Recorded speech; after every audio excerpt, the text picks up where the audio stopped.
points in this debate got me carried away. I'm delighted to be able to present the Green Party's position on this bill. I'm very aware of the depth of expertise in this debate, but I'd reinforce the comments of the Noble Lord Strasburger in reflecting on the narrowness of the contributions and the short time in which your Lordship's House has had to absorb this bill. I note that I am actually on the Speaker's list the only female contributor to this debate, which is perhaps one measure of the lack of diversity of views that have been able to participate. And I note that what we're talking about is further strengthening the Investigatory Powers Act, which, when it was brought in 2016, was known universally as the Snoopers' Charter. Liberty described it as the most intrusive mass surveillance regime of any democratic country. Now, we've since seen a number of court cases that have been brought by Liberty that have brought some restrictions in terms of the operations of the Act, which I very much applaud. But that Act was also subject to a petition from 130,000 people to speak out against the Snoopers' Charter. Now, of course, the speed at which we're operating now makes it very difficult to get such level of public engagement as we saw in 2016. What we're talking about is a further erosion of privacy. And as many noble lords have said, this is a question of balance, but we are tilting the balance very clearly with these amendments to the Snoopers' Charter. What's particularly worrying is that this bill is about granting the security services access to bulk data that will clearly be used to build what's known as artificial intelligence machine learning models. In essence, this bill lays the foundation for the government to use rapidly developing artificial intelligence, so-called, I'd prefer to call it big data wrangling, in mass surveillance. Not only does this have huge ethical ramifications, but its adoption surveillance would be extremely irresponsible, given we don't know how these technologies are going to evolve in future.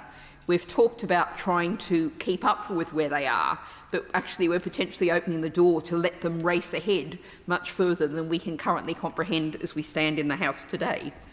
And in other contexts, I've drawn to your Lordship's House's attention the rapid increase of privatised medical testing, the widespread advertising of that we've seen. Now, the Noble Lord Fox referred to genomic data. What's being assembled is a huge amount of intensely private information about individuals. And if that's then to be exposed to the state on a mass, untargeted basis, that surely is cause for grave concern. So what this bill does is give the government unprecedented powers to monitor and target the entire British population and lays foundation for use of artificial intelligence in surveillance. This is indiscriminate surveillance. Anyone can be monitored, regardless of whether they are a suspect. This is a complete assault on our right to privacy and a real question to ask about the Universal Declaration of Human Rights. Now, coming down to some of the detail of this, Clause 1 to 4 allows for the mass trawling of social media and for the government to collect data from every person's web use, while Clause 14 allows the government to obtain information from companies around every person's web use, whereas before they were only able to look at specific data. In addition, the potential use of artificial intelligence as part of this bill means that the government could, in theory, identify everyone who is behind every single anonymous social media account, meaning nobody would have anonymity online. Now, I'm well aware that many people express concerns about anonymity and the behaviour of anonymous accounts online, but I here declare my position as the co-chair of the All-Party Parliamentary Group on Hong Kong. We have welcomed, I'm delighted that the UK has welcomed many exiles from Hong Kong who've sought refuge in the UK, but they remain deeply fearful about the very long arm of the Chinese state, just as we've seen many Russians have had good cause for concern about the long arm of the Russian state, which, despite the best efforts of our intelligence service, has proved itself capable of reaching within our borders. Anonymity is really important and crucial to some people's safety in the world, and lest we just think about this as as states regarded as hostile by the UK government. We can all, of course, think about the fate of Jamal Khashoggi and the actions of our friend and ally Saudi Arabia in his horrific death. Now, the widespread use of surveillance means this bill would push the UK further away from what are considered democratic norms. And what's more, as a number of other speakers have already said, this blanket surveillance is not necessarily effective. There's a real risk that the more information you collect, the harder it is to see the needles in the haystack. This bill erases some of the checks and balances already in place. This is something that we've seen how far this can go. And again, looking on the international stage, what China is doing to its Uyghur population, what it's done in Tibet, what's happening in Burma. These are situations where the more surveillance there is, the more issues that arise. And if the UK is heading in the wrong direction, what kind of model are we creating on the international stage? The UK likes to present itself as a leader, a model in democracy, speaking up for democracy in international contexts. Yet we must not be a leader in allowing further steps towards autocracy.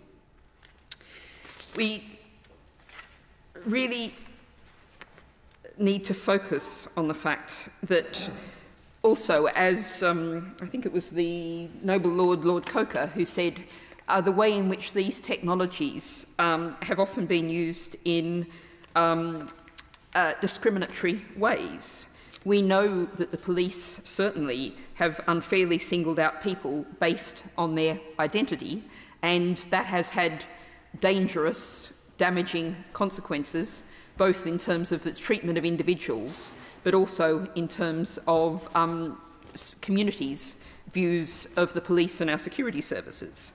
If artificial intelligence is added into this mix, we know there are built-in biases in the way in which the databases have been developed, and that is a real issue. And we also know, and I perhaps declare an interest here, we know that the police and security services in the UK have taken disproportionate efforts to monitor politically active individuals, trade unionists and whistleblowers.